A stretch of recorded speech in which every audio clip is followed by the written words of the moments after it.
Brought to you by Head Start Basketball. My heart is in coaching. It's a huge part of who I am.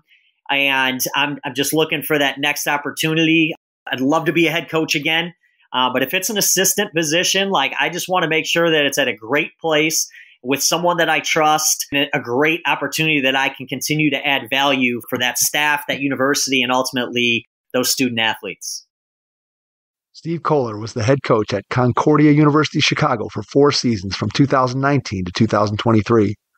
Prior to taking the job at Concordia, Kollar was the head coach at Blackburn University, where he led the Beavers to 4 straight double-digit win seasons. Steve also served as the head assistant coach and recruiting coordinator for Benedictine University from 2013 to 2015. Additionally, Kollar was the head assistant basketball coach at St. Francis University.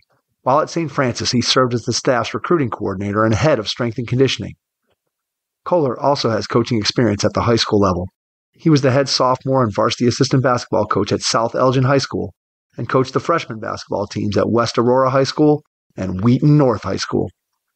Steve started his collegiate playing career at Greenville College before transferring to Elmhurst College, where he played for 3 years and earned his bachelor's degree in secondary education in 2006. Hey, Hoopheads, our partners and friends at Dr. Dish Basketball are here to help your team train bigger and better with exclusive Black Friday savings all month long. Now until November 30th, get $3,500 off the Dr. Dish CT Plus and experience firsthand what the ultimate training solution is all about. Learn more at drdishbasketball.com and follow their incredible content at Dr. Dish B-Ball on Twitter, Instagram, Facebook, and YouTube. Mention the Hoopheads podcast and save an extra $300 on the Dr. Dish Rebel, All-Star, and CT models. Those are some great deals, Hoopheads. Get your Dr. Dish shooting machine today. Hello, this is Brad Stamps, head boys basketball coach at Fayetteville High School, and you're listening to the Hoopheads podcast. Are you a basketball coach or trainer looking to connect with new clients? UTrain is here to help you manage your business and reach a wider audience. Best of all, it's completely free to use. Simply create a profile, list your services, post pins, and share your free booking website link. You can set your own rates and schedule and use UTrain to communicate with clients, manage appointments, handle refunds, and collect payments automatically. So why wait? Join UTrain today for free and start reaching new clients. That's UTrain, UTRAIN, UTrain. Download today on the App Store and Google Play.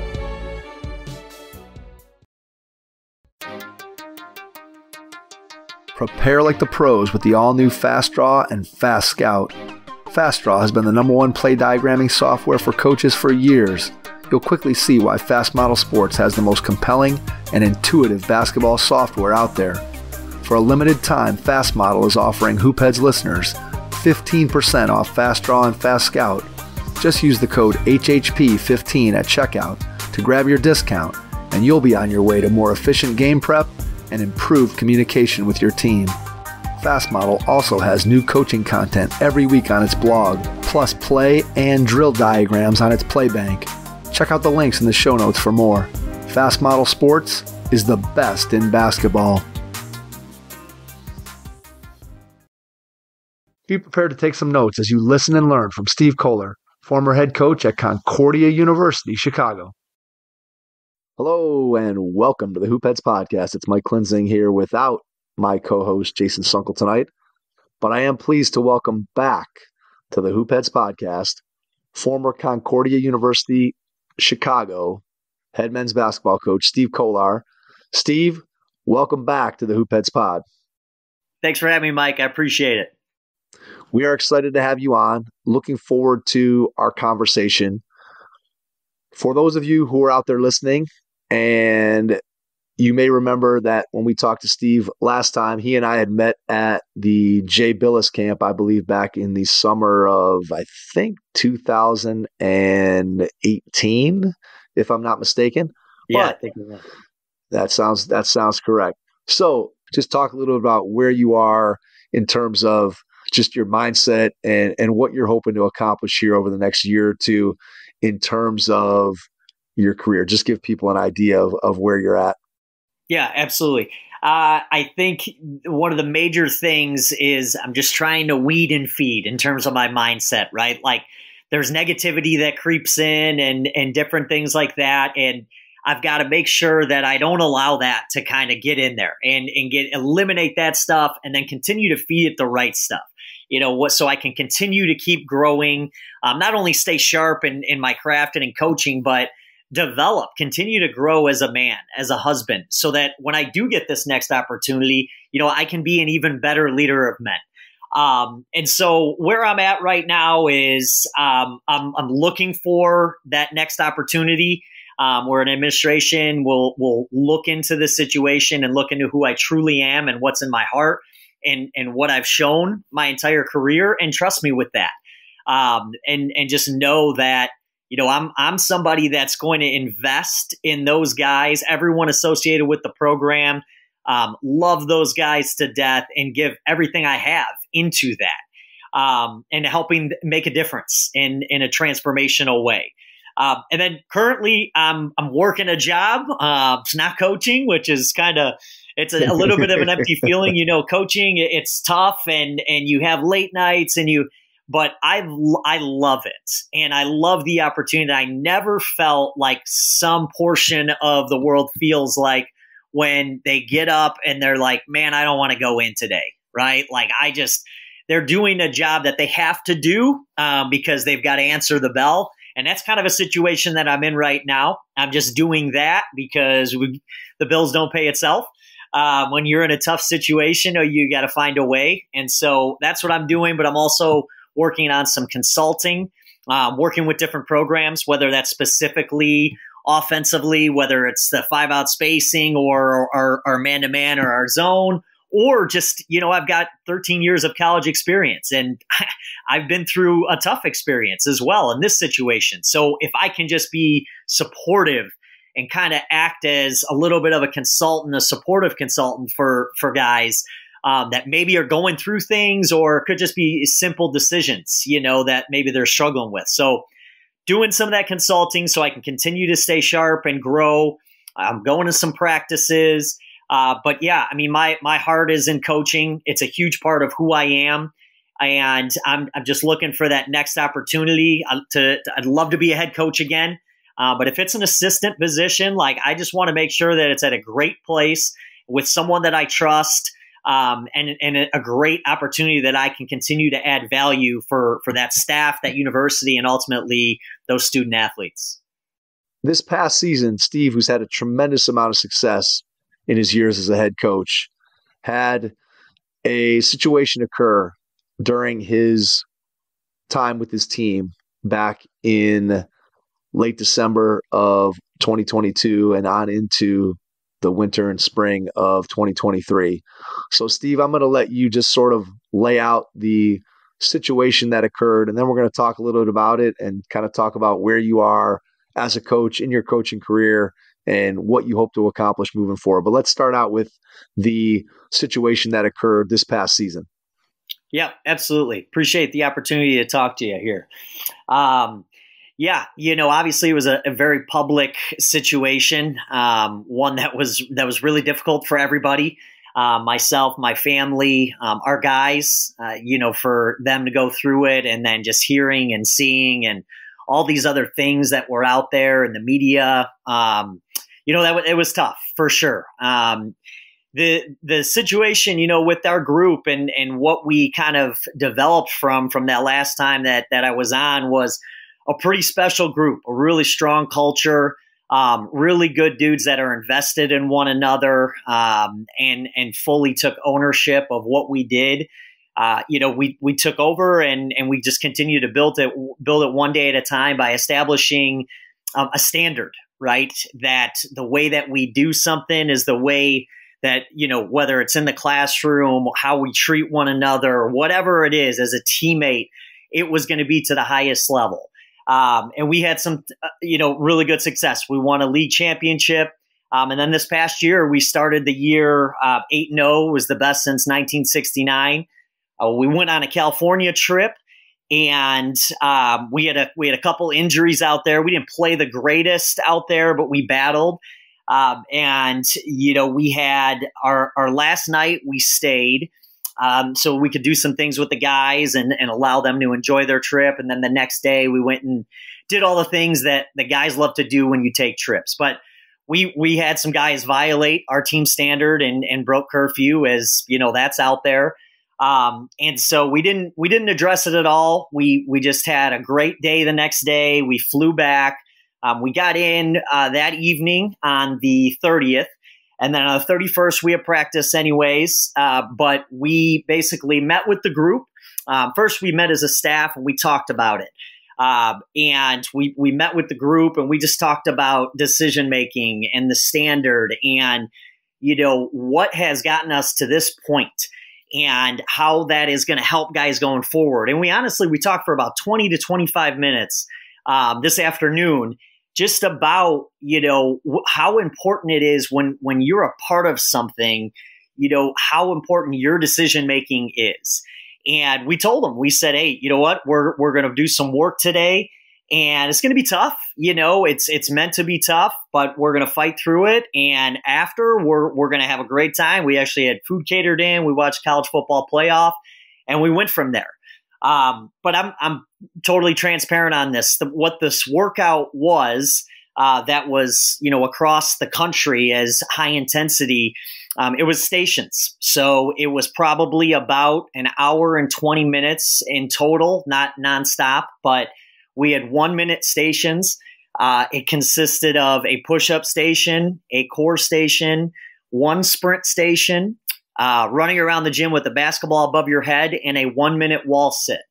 And so what we did is we basically had stations, and if a guy, stopped or quit early, then we would restart it and we would give him a break in between.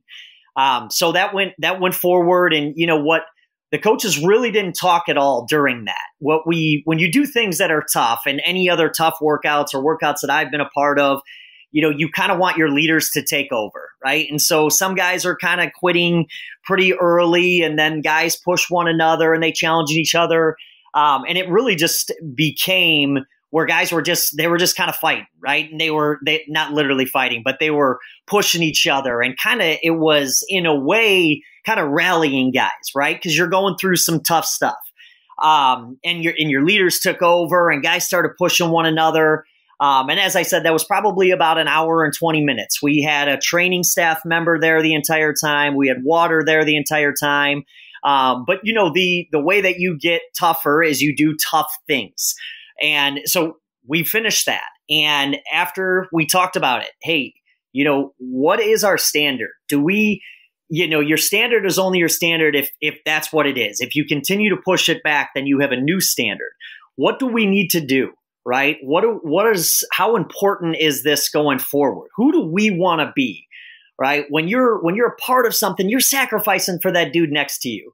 And it was good. It was good. It was tough. And then honestly, I even heard a couple of guys after, they were like, we need to do this more often, right? Because it wasn't this crazy workout. I mean, if I'm being honest, I've done harder workouts. I'm not trying to minimize this, but in no way, shape, or form was there any intent or any thought of like, okay, this could harm these guys. It wasn't out of malice. We weren't yelling and screaming. It was just the results from decisions that were made and upholding our standard. And that's the same way that we've built that standard from day one when we took over. Like I said, the way you do one thing is the way you do everything. And so, as I mentioned, we wrapped up with that, and we had food catered in, and we watched college football playoff, and we were moving past it. And we had a couple of guys kind of go down and practice, and like one went up for a layup, and he kind of locked up, and so he ended up getting looked at. And then we continued to practice through. We were going to play a game. And then we got called off the floor about 35 minutes before we were going to play. And so AD mentioned that, from one or two of those guys who felt that way, that we couldn't have a negative situation.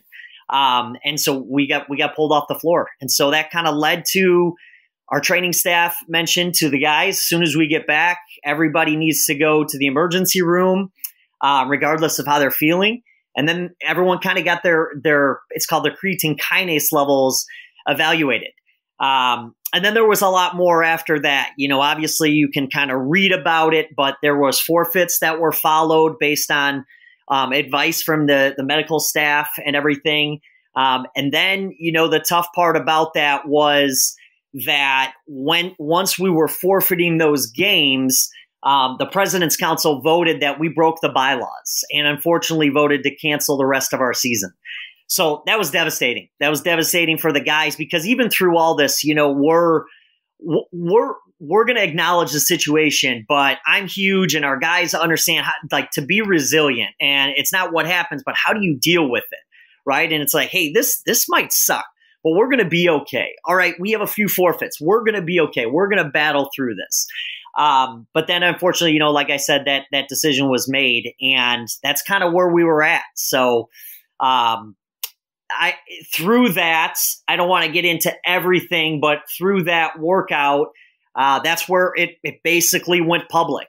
It was that we were, super high intensity, and there was a lot of false narratives that were out there, which is completely untrue because we love our dudes to death. We invest in our guys, and they're the most important thing, and we would never put those guys in harm's way. I honestly, Mike, in all honesty, I could not tell you how the results came from what we did.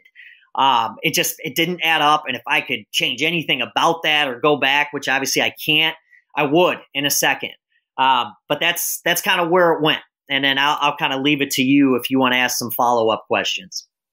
It makes me wonder when I hear you tell that story of kids getting tested after that particular workout. And I think about some of the practices that I went through as a player and some of the practices that I've been involved in as a coach. And you wonder, okay, if Mike at age 19 or 20 would have got tested after our practice for this particular condition, would that have been something that would have shown up? And again, I have no idea. I don't know the answer. Obviously, I'm not a doctor. You're not a doctor. So for us to speculate on medical issues is probably not very beneficial. But by the same token, it does feel like, man, you obviously want to take care of your players. And clearly that's what your main intent was and what any coach's intent is, to take care of your players. But you just think about it and going through and you wonder, okay, if guys were being tested for this all over the United States for different sports, after different practices, after different activities, it just kind of makes me wonder as I think about that, whether or not guys would have similar conditions. And it sounds like from what you've described and from what I know about athletics, it doesn't seem like this was an unusually high intensity workout where it would be something that would be completely unusual in terms of the results. And so I think the other thing that struck me, Steve, as you're going through and you were talking about how your leaders kind of helped guys to push through, right? And I think one of the things that I think about as both a coach and I think about it as a player is that idea that, adversity kind of binds us together. And when you go through something tough, it's sort of like the Navy SEALs sort of ideal where we have to do this together. We have to rely on each other. We have to count on each other. We have to push each other to get through that. And that adversity that we go through together ultimately makes us stronger. I think when I hear you describe that, that's kind of what I think of. That's where my mind goes when I think about a situation where you're pushing your guys, you're putting them in a situation where they've got to bond together to be able to get through that particular situation and then make it a positive one that ultimately, as you said, now you're sitting down after the practice and you're eating some food together and you're watching college football. And it sounds like it worked the way that you envisioned it working in your mind, other than just this sort of unfortunate thing that happened as a result of, again, the testing and just the fact that obviously you want your guys to be safe. But at the same time, again, it just feels like, wow, you had basically accomplished what you'd hoped to accomplish, and then the results ended up kind of flipping on their head, if that makes any sense. Yeah, exactly. And to hear, just like I said, after when we finished, just a couple of guys like, man, we probably need to do this a little bit more often, right? Is like, yeah, they're like, you felt closer, like you said, when you go through some tough things together, like it felt like, okay, there's those turning points, you know what I mean? Like we had a ton of success, and then we didn't play as well out in California, not making excuses. We had a couple injuries out there, and that was over a long break. It was over 8 days, and we had that. We knew that when we did the scheduling, we had that built in. After we played on the 17th, we said, hey, you're going to have 8 days off here, fellas. And so within our leadership units, we had our captain's council make sure that guys were logging. We just told them, hey, you can't go sit at home for 8 days and not do anything and come back, practice, and then be ready to play a day and a half later. So it was, hey, you got to get out and run 3 times. You got to do the gym rat 3 times. And you got to get 2 lifts, right? Like if we're serious about when we come back hitting the ground running, like you got to make sure that you're doing that, And so, going through that and then bringing the guys back and then going out there, it just wasn't our best. But it's like, okay, this is a tough group. We have great leaders. Like we had to make sure though that we knew what our standard was, and that wasn't acceptable. To go out and do your own things, and we're responsible for those guys. We're out in California. We can't have guys out at 2 a.m. You know what I mean? And so that we just had to talk about when you make decisions like that, there's I don't know, consequences, but there's results to those decisions. And so this is what it is. And boom, we're going to get through it. And as you mentioned, I thought that it was a pretty good situation. I don't know how it ended up evolving into what it did for some of those kids.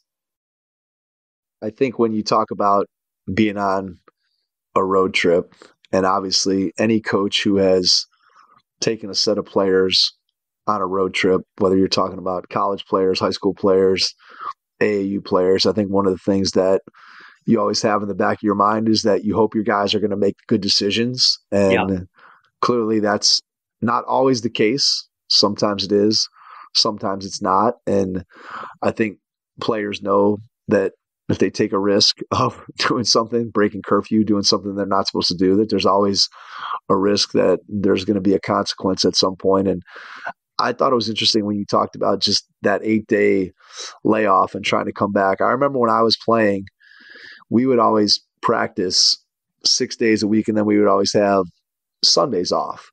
And I always remember those Monday practices where, because Sunday I wouldn't do a whole lot. Just be like, okay, I'm just going to lay around and try to recover from the week.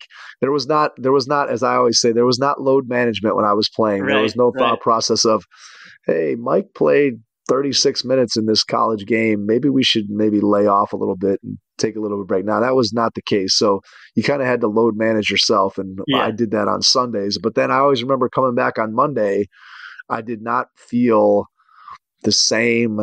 It definitely took a half hour of practice to kind of get your legs back under you. And that's taking off only a day. So I can completely kind of understand what you're saying and where you're going for it. And it's interesting, Steve, because when I hear you talk, and we obviously talked before the podcast as well, I think the biggest thing that comes across for me is just I don't know if confusion is the right word, but just the fact of, here's what you were trying to do. You felt like you accomplished it, and yet it's still kind of spun a different way. Was there a moment when you started to come to the realization that, like, man, this thing didn't quite turn out? Was there an exact moment where you thought, this isn't going the direction that I thought it was going to go? Was there a moment that you remember? In the workout, no, because like I said, just the way that we finished it and then just spent time together. I mean, obviously the time where it didn't go the way I thought is, we're getting pulled off the floor, right? I mean, that's exactly, that's what I'm thinking. Yeah. We're about to play a game and then, the next day just being pulled in and then telling me that they were going to investigate it, and through that, we talk about this workout and the level of intensity or whatnot. Well, I think something that I've always wanted to kind of be able to talk about and distinguish the two, but for many reasons I haven't ever been able to talk about it. I wasn't let go. The university didn't let me go from this workout because there was a full investigation, and I was basically received a letter that I was cleared of wrongdoing. And the administration supports me. The guys and the parents are backing me. I've never had any issues going forward. And we were kind of just moving forward with that. It was a really tough situation and tough on everybody, right? But we were past that. And then I was let go for supposedly blaming the guys for what happened. And that just never happened. We would never do that. Now, do we use it as a teaching moment? Absolutely. Mentoring, right? I mean, I consider myself wholeheartedly a transformational leader. Like we don't even necessarily, not that this means a ton, but we don't ever really talk about winning games. Like winning is a byproduct of your daily habits. If you take care of business day after day after day, you prepare the right way, and you stack day after day, you're gonna like the results, right? But what we do talk about is that decision making and being your absolute best on a daily basis and investing in the dude next to you. And in this situation, that wasn't happening. And so we had to talk about that. But in no way, shape, or form did we ever blame the guys. I mean, my heart broke for our guys. It absolutely, like, for what was happening, and then ultimately guys ending up, in the hospital, and then their seasons, being canceled. Obviously, I'm involved in that, but that was just a really, really tough situation. But when you read the story, and the media has the same story and every major outlet and whatnot, and doesn't really have those facts. But when administrators look at this, it's like, well, he was fired because of this workout. And that's not the case. They fully looked at that.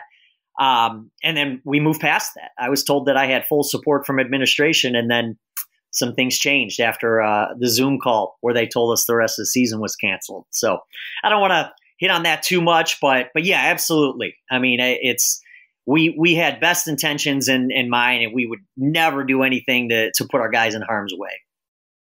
Go along with that, how did you talk to your guys during the time when the games were being forfeited, but you still had the hope that the season was going to continue once those forfeits were behind you?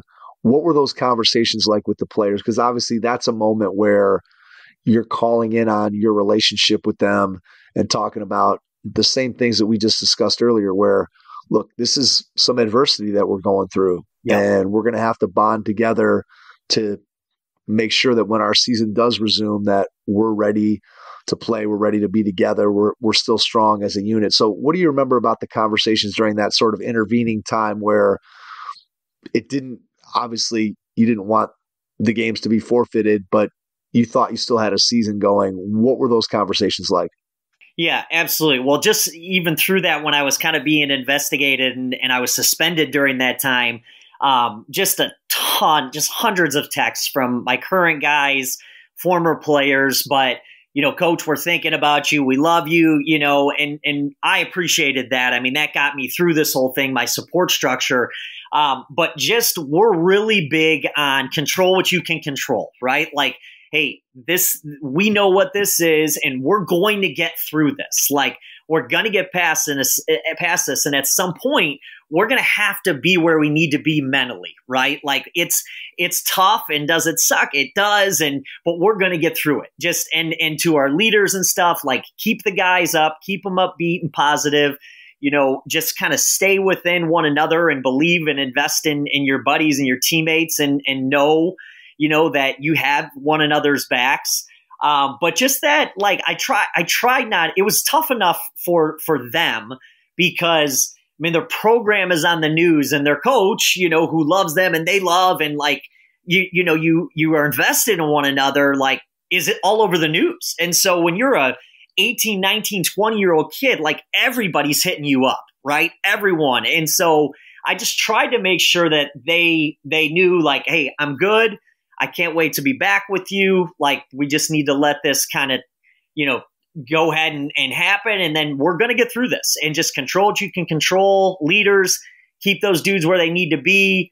If it was lifting or whatnot, just try to get that done, because this is going to pass and we just have to be ready, be ready to go. So yeah, that's what I remember about those conversations. I mean, really tough. And honestly, Mike, like, at the time, like, really important though, too. Like, I believe in who I am, and I have a strong conviction in who I am as a man, but how we do things. And I believe we care about the right things.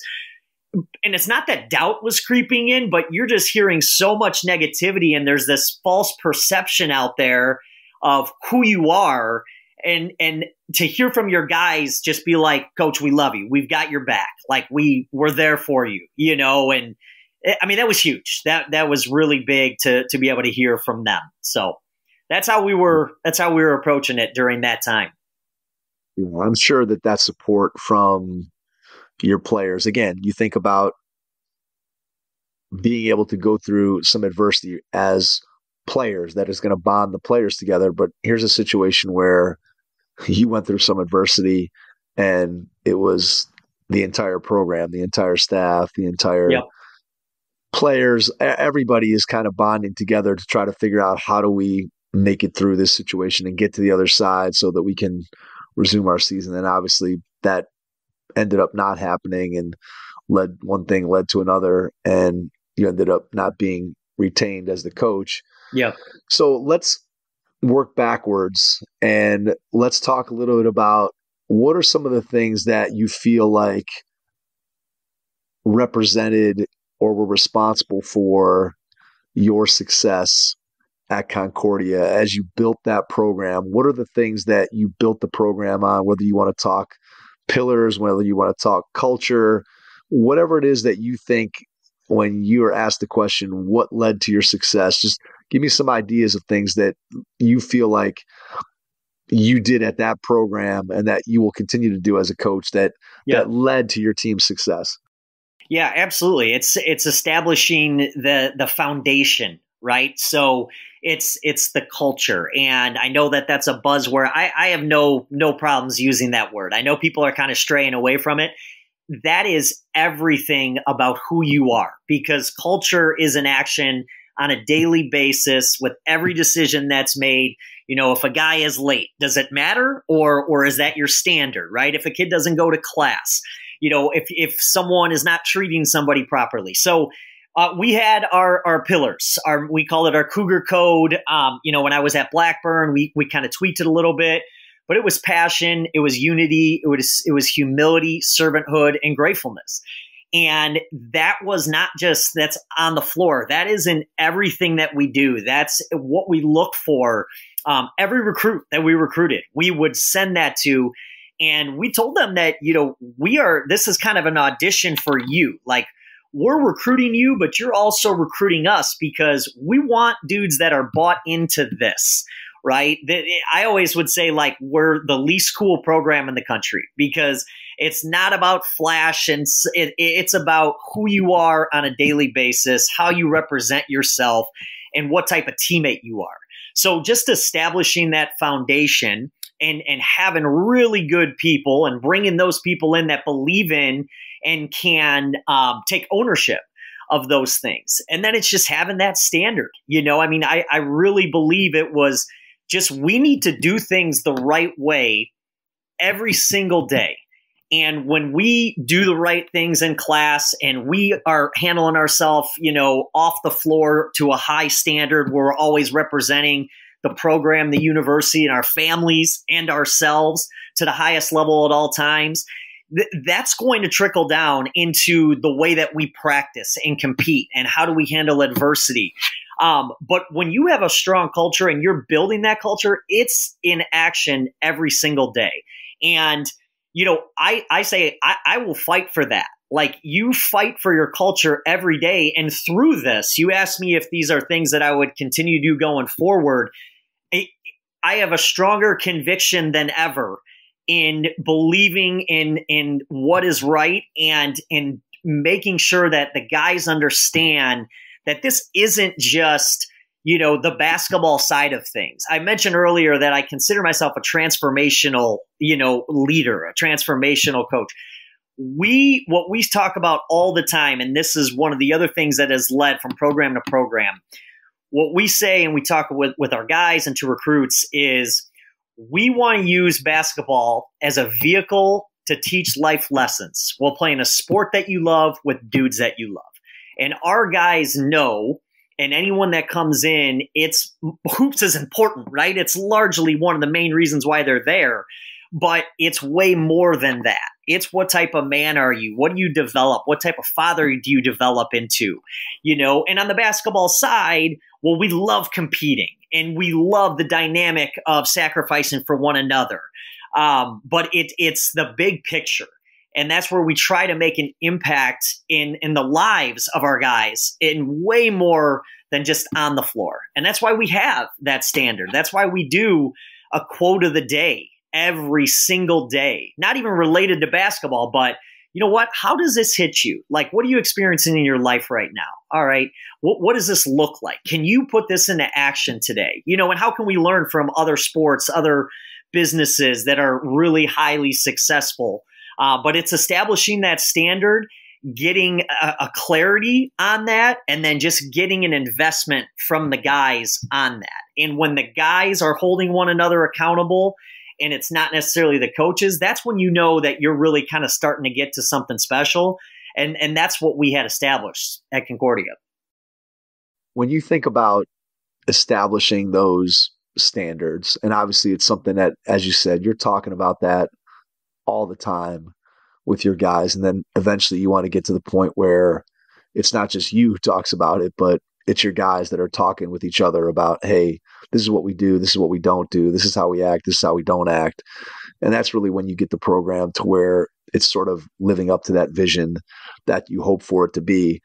When you think about having a conversation with whether it's your team or an individual player, talking about those standards, and obviously everybody who's ever coached has had players who haven't met that standard. So what's a conversation like where you had a kid that maybe didn't make a good decision, that maybe went against the culture, where you had to have a conversation with a kid? And again, obviously I'm not asking you to point out something super specific or anything like that, but just give us an idea of kind of how you approach that type of conversation with the kid who maybe hasn't lived up to the standard that you've tried to set for your team.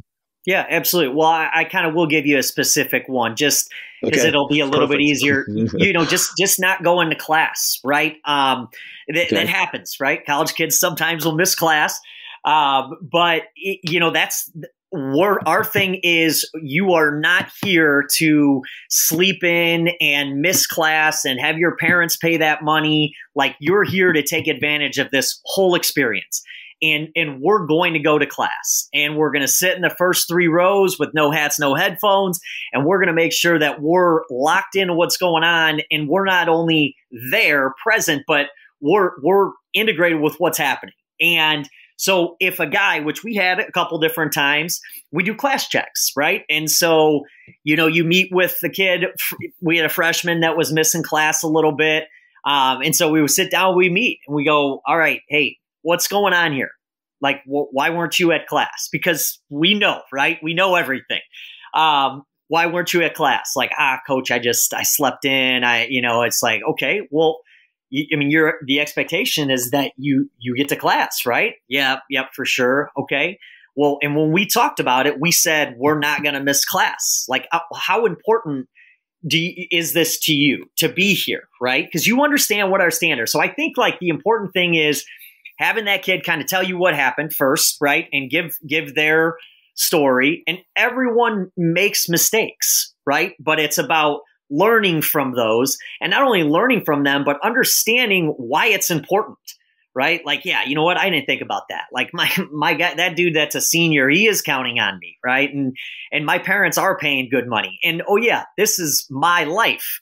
And so for me to maximize my life and my experience, you know, this is what I signed up for, you know, so I'm going to turn that around, you know? And so some guys, you know, you have that conversation initially. The goal is that after that first one, you're able to make sure that, you know, they understand how important it is. They understand what the standard is, you know, and if we get to too many, it's, hey, and this is every time. I love you.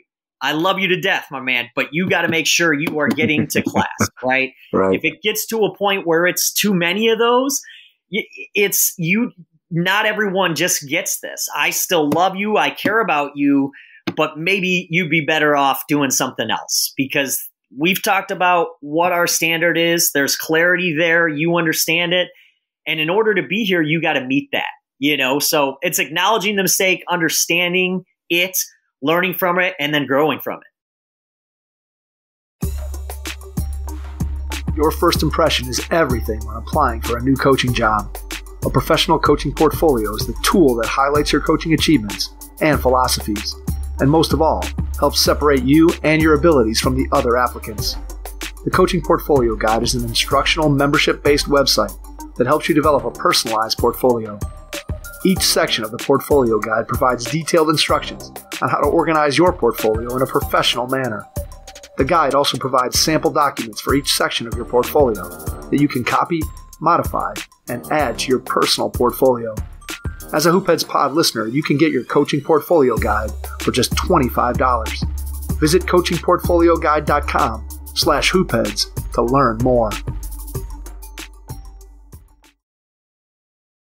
How do you get players to see the collective of the team as opposed to just their own sort of selfish ideas of what their mistake or what their contributions may be? Because I think that's one of the things that good coaches do really well, right? Is they get players to understand that it's not just about me, it's about us. And so the kid, from as simple as the example that you gave, right? A kid skipping class doesn't see that impacts all of his other teammates, because now that professor thinks, those basketball guys, they just, exactly. They're not taking school seriously. And sometimes kids don't see that same thing. And I think there's also a component of that on the floor, right? That kids don't always see, hey, if you don't move the ball, like that gets contagious. And now before you know it, if our best player is the dude that jacks it up every time and doesn't share the ball, that starts to become infectious. And again, it's sort of how does what I do affect the collective? So how do you approach that conversation? And you can take that in whatever direction you want, Steve, Sure. in terms of on the floor, off the floor, but just how do you get kids to see the collective as opposed to the selfishness? Because we all know human nature is we want to take care of ourselves first. And I think it's our job as coaches to be able to get them to see the whole picture and how it impacts everybody. So just talk a little bit about that. Yeah, definitely. I think it starts, for one, with the recruiting. We're very upfront with who we are and exactly what we're looking for and who our guys are that are there, right? And we're not like everybody else, and that's okay, right? I mean, but if you are that and you love that and you want to be around similar-minded people and you want to be held to that standard to become the best version of yourself, this is who we are, right? And so we're talking to them up front with recruiting. And we never want to compromise with recruiting, right? With, not only character, sometimes you kind of don't know until someone maybe is in adverse situations, but that's an opportunity to help them and grow. But you never want to compromise in recruiting and taking someone that doesn't fit those values or doesn't even necessarily want to be a part of that, right? Like, you know what? I kind of want to do me. Like, I just want to hoop and I want to do me. Well, that's okay. Right. We're just not the right place, right? Here, you got a guy that's going to sacrifice, and this guy is going to sacrifice, and this guy's a fifth-year senior, and this guy's a sophomore, and they're all going to make those sacrifices for the betterment of the group, because that's how we're going to be special. And then it's just everything we do. I mean, whether it's from our pillars to, just when a guy is recognized, an accolade, right? We say everybody was responsible for that, but congratulations to that dude for getting it, right? To our post-game stuff, even our awards are they're the selflessness and sacrifice award. So we give a belt out to a guy, and I've done this at every program I've been at, but we give a belt out to a guy that leads us in 50-50 balls, charges, one mores, all the selfless and plays that take sacrifice. That's what we speak up. And that's why your picture is on, all the social media outlets. It's because of that stuff. So it's first making sure that when you're talking to those kids and those families, you're very clear on who you are and what you're looking for. And then you hopefully are gravitating towards the right kids, and those kids want to be a part of something special.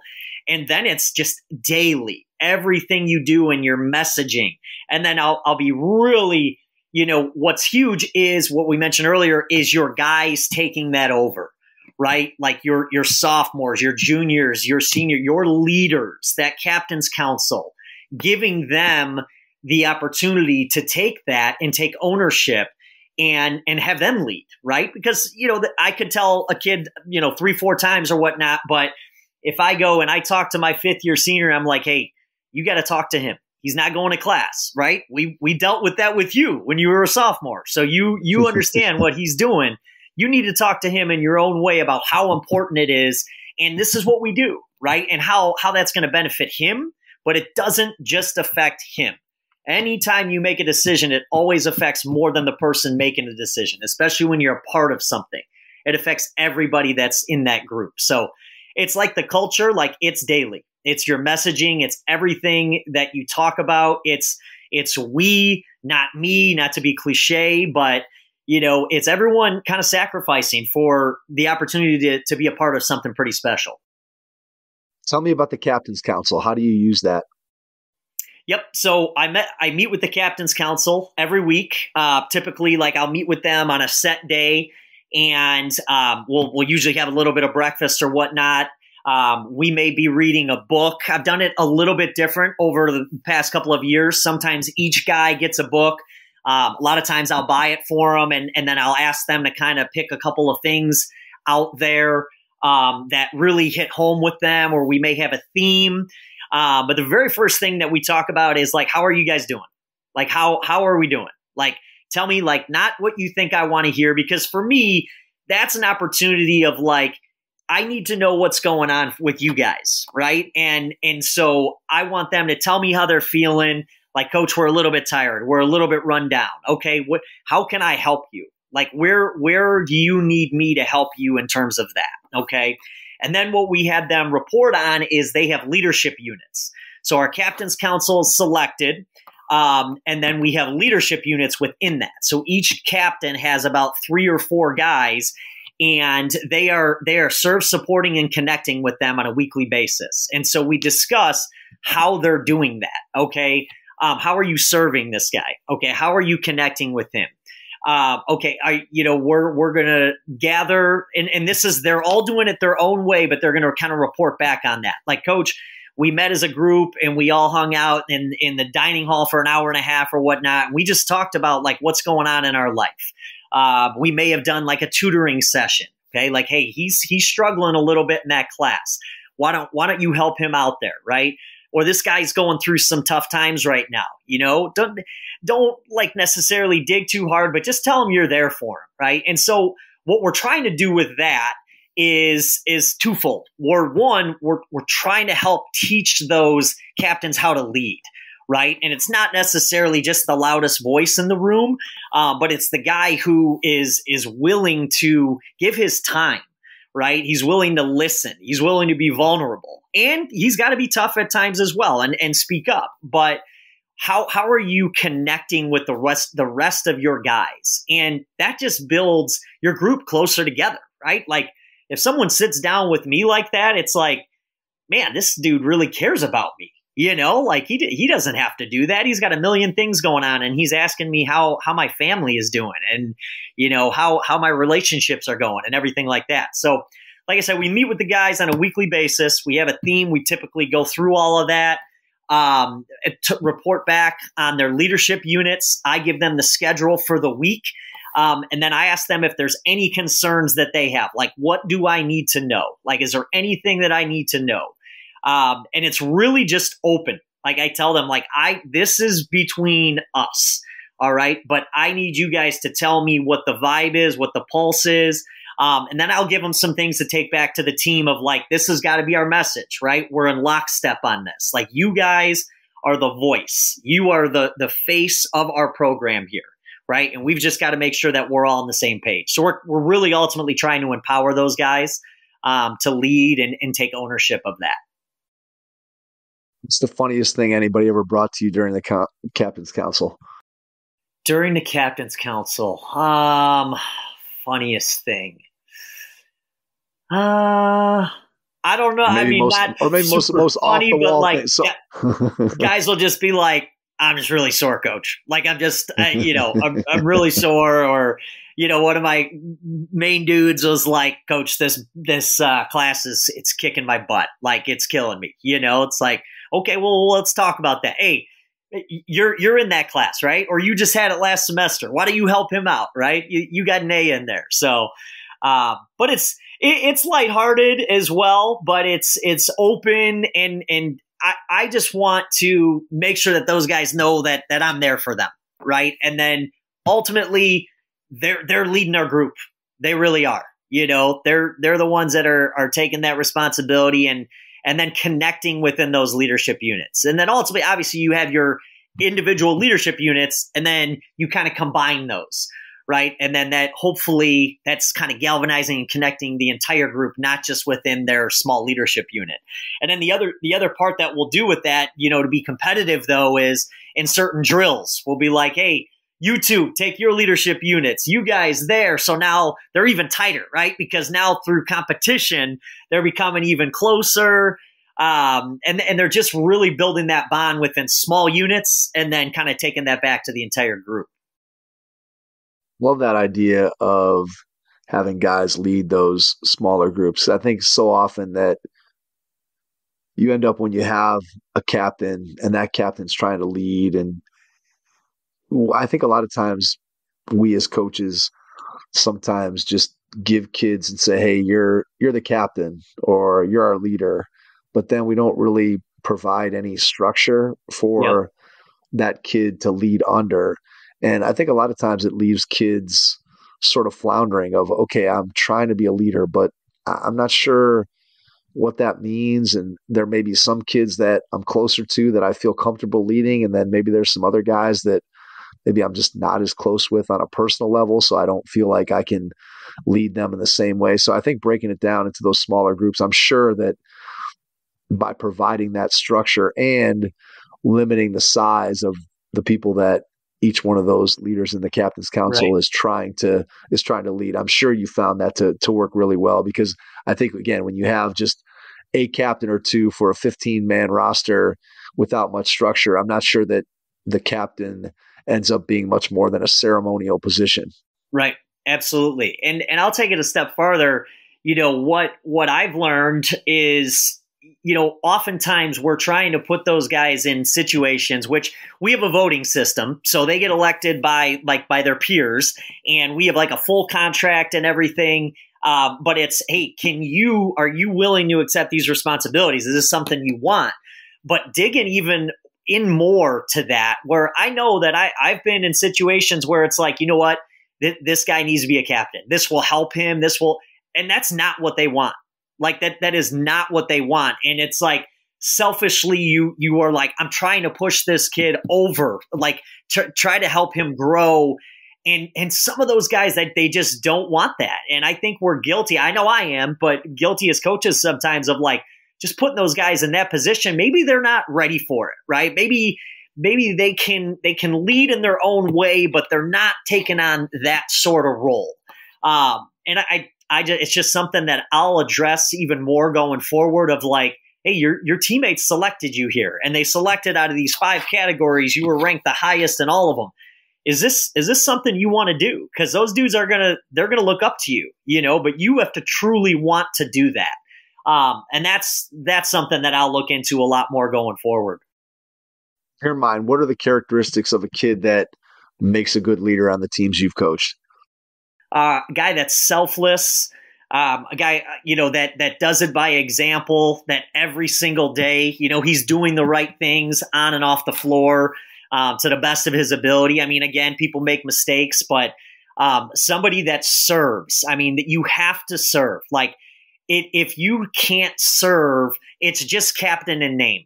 Because what a captain and a leader is not, thinking less of yourself, but just thinking of yourself a little bit less, putting those other dudes ahead of you, right? And understanding that, like, you're empowering those guys, but it's not about you. It's about you lifting them up. And you take a ton of that responsibility when you're a captain and when you're a leader. But I just think those are some of the most important. You have to be willing to serve. You have to love the guy next to you. It's got to match up with your work ethic, and it's got to match on and off the floor. I believe, not that you have to be a 4.0 student, but if you're going to be a leader and you're going to tell guys, like, you got to be going to class and taking care of business, and you're failing 2 classes, there's not, that's not super legitimate, and guys kind of see through that. So I think walking the walk, as well as talking the talk, but just being able to lead in your own way, it's a lot. And again, through reflection and growing, it's just because you're the loudest guy out there, that doesn't mean you're a leader. And I've been guilty of, like, that guy, he's not a leader, man. He's not speaking up enough. He's not. And you had end of the year meetings, or even meetings during midseason, and you ask guys, who do you think our best leaders are? And they're listing that guy. And it's like, wow, I'm missing something here. It's because before practice, after practice, in the dorms, they're really connecting with those guys, but they just haven't quite found their voice on the floor. And as coaches, you sometimes think, like, he's not leading. No, he is leading. He's just kind of doing it in his own way. I think it always starts with, you have to lead by example. And for some guys, that's where it stops. You know what I mean? They're not necessarily ever going to be that vocal rah guy like you were just describing. Like, I think those are the people that, when we have a perception of what a leader is, we think of that guy who's sort of fiery and is going to challenge his teammates and is going to be the guy with the huge amount of enthusiasm and always talking and getting guys pumped up and that kind of thing. And clearly those types of leaders are ones that are easy to recognize. Coaches love those guys. Yep. We recognize them. We see them. They're easy to find. And the guys who do it more subtly are not necessarily, as you said, as easy to recognize. They might be doing it in the dorm. They might be doing it in the cafeteria. They might be doing it in the locker room. They might be doing it walking to and from practice, all times where the coaching staff may not even be around to see those things. But I still think that no matter whether you're a vocal leader or you're not a vocal leader, it all still, as you said, has to start with, you've got to do it by example, because the guy who is rah, but then isn't the guy working hard, eventually people are going to tune that guy out and be like, hey man, shut up, because see you out there. I see you out there in the drills and you're not doing what you're supposed to do. So I think you're 100% right in that the first step that has to happen is guys have to take ownership. They have to make sure that they're doing the right thing, take care of what they need to do. And then they can start to step out and be able to lead. And I think that's where I love the idea of the Captain's Council, where I have to have that and make that impression on 3 or 4 guys instead of on 15 to 20 guys. I can just do it in my small group. And then that influence can then spread throughout the entire team. It doesn't have to be me having that daunting task of, man, I got to lead 20 guys. I got to lead and be responsible for these 3 or 4 guys. This is my group. And I love that, because I just think that provides, I don't know if it's a safe environment is the right way to say it, but it provides an environment where that leader is more likely to experience success than trying to lead 20 guys at a time, which, let's face it, sometimes as coaches, it's hard to lead 20 guys in the right direction. Because again, as we said earlier, guys have the, you got to work for the collective, and not everybody, as you and I well know, not everybody always has the the collective interest of everyone in mind. And so that's something that you're working to develop all the time when you start talking about your leaders. For sure. And I think, two other things with that, it's not going to be enough just by doing an example, right? By example, like if you're going to lead, you are going to have to find your voice. You're just going to have to, right? It doesn't have to be all the time. It can be in your own way. But if you're a leader, you're going to have to be able to talk, right? And to communicate. And then the other thing that I think is really big, a huge quality for a leader is just calm in the storm, right? So when things aren't going well, like who are you, right? Like how do you handle adversity? How do you handle when it's not going your way? How do you handle those things? When things are at its toughest, that's when leaders really step forward, right? And then that's where they bring kind of a calmness to the rest of the group. Like, okay, like we got this, like we're all right. And I think it's super important to realize, and what am I looking for? Not be fake about it. Like, no, we're okay. This is all good. No. This is tough right now, but this is what we need to do, going forward. This is going to help us. It's either going to hurt us or help us one way or the way we respond. And this is the way we need to respond. And they kind of demonstrate that. I think that's a really big one as well. That's the ability, right, to be okay with confrontation and to be okay with difficult conversations. I think that when I think about myself as a player and when I think about myself as a young coach, I think if I could go back and change anything about who I was from an intangible standpoint, I think that's probably the one thing that I'd want to change, is being more willing to have difficult conversations with my teammates or my coaches when I was a player, or as a young coach, being willing to have a more difficult conversation with a player and tell that player the absolute truth, as opposed to sort of trying to softball it and let the player down easy. Instead, just look, I've learned that you got to tell people the truth, and the sooner you get to the truth, the sooner you can move on, and everybody ends up being better off for it. But I think sometimes that's hard for players to do.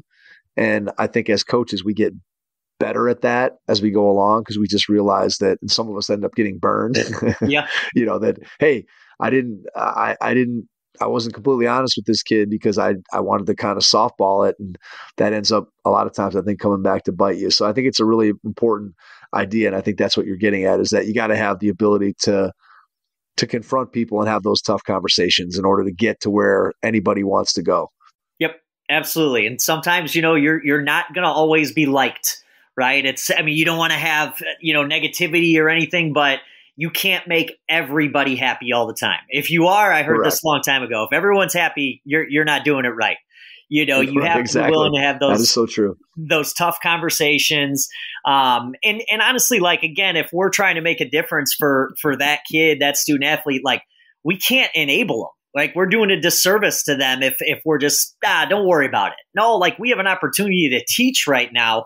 And that's something that kid needs to hear.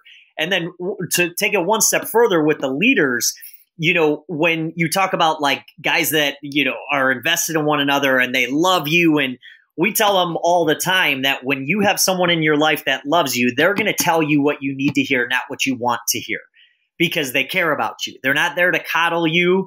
They're not there to just, kind of misery loves company, but like, hey, you need to do this. And when you can have someone like that in your life, like and you listen to them, you're going to be a lot better off. There's no doubt about that. And I think sometimes that's hard for players to understand in the moment. I think they eventually come to that realization. Some come to it sooner than others. But ultimately, I think as a coach that cares about their players, you owe that to the players on your team to be completely honest with them. Because I think one of the things that confuses players more than anything is when somebody doesn't tell them the truth, because then it leaves this player kind of hanging of, well, coach said this, but then when it comes time for the game, why don't I get a chance to play? Or why is this not happening based on what the coach said? It feels like that should happen. And I think that honesty and that ability to tell the truth and to tell players what they need to hear, not what they want to hear, that's ultimately what you have to get to if you want to have success. And I love what you said. I say it all the time that people ask me about this coaching job or that coaching job or this coach or that coach. And I use that line that you said, Steve, all the time where, look, if you're doing the job correctly, there are some people that are not going to like the decisions that you make. If you have a basketball team and you have 12 kids or 15 kids on your team, there's no possible way that you can play 12 kids or 15 kids and have everybody be happy. Now, maybe the 15th player is pretty happy if everybody's playing the same amount of time, but I guarantee you the best player on that team isn't happy that everybody's playing the amount of time. And so you could go through a million different scenarios. And ultimately what it comes down to is, I had somebody say this to me early, I think it was maybe my second or third podcast episode, Sean O'Toole, who was a high school coach here in the Cleveland area. He's currently an athletic director at Gilmore Academy. But he said to me, ultimately, what I do when I make a decision is I have to be able to lay my head down on the pillow at night and go to sleep. So I try not to listen to what anybody else says. I try to do what I think is right by my team, by my players, by what I believe in.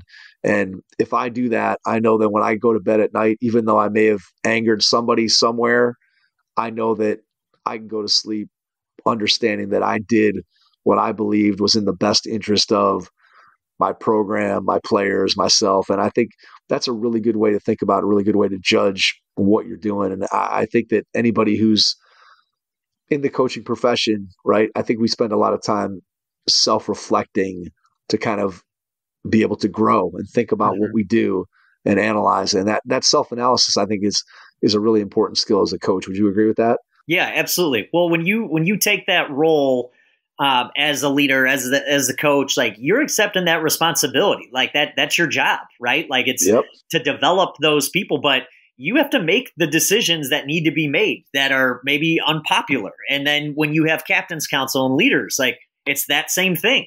Like, it may not be the popular thing here, but that's what you need to do. And because that's the best decision for the group. And then ultimately, when you're the head coach, it's the best decision for the team, not just like one person, right? Like, you're telling, because other guys see that too.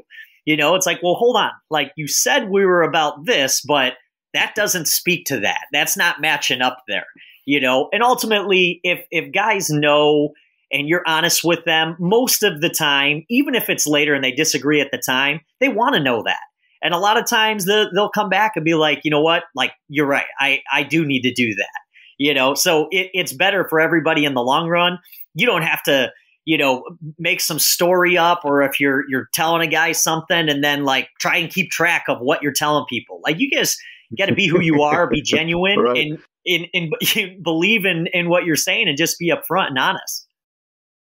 I think that's 100% right. And it's funny. That's a really good way to say it. And if coaches could learn that lesson early, I think we'd all be a lot better off. Certainly players would be a lot better off. And we'd end up creating a lot less headaches for ourselves. I always say, to me, proactive communication is the best kind of communication. When you're trying to go backwards and solve problems retrospectively, that's a lot harder than trying to head things off at the pass and having those tough conversations up front and right away. So let people know, Steve, how they can reach out to you, get in touch, email, social media, whatever you feel comfortable with. And then after you do that, I will jump back in and wrap things up.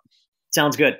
Yep. Can touch base via email at steve.kollar11@gmail.com, at Coach Kollar on Twitter. And then I'm going to probably be opening up a different Twitter with the consulting thing as I get rolling with that and we get into the season a little bit more. Perfect. Steve, cannot thank you enough for taking the time out of your schedule, staying up late night tonight to join us. Really appreciate it. Number 2, so you're in an exclusive club of guys that have been on with us twice. And it's always a pleasure to talk to guys that we had the opportunity to meet in person, which is always fun. And so, again, I can't thank you enough for joining us tonight. Truly appreciative of your time. And to everyone out there, thanks for listening. And we will catch you on our next episode. Thanks. Thanks for listening to the Hoop Heads podcast, presented by Head Start Basketball.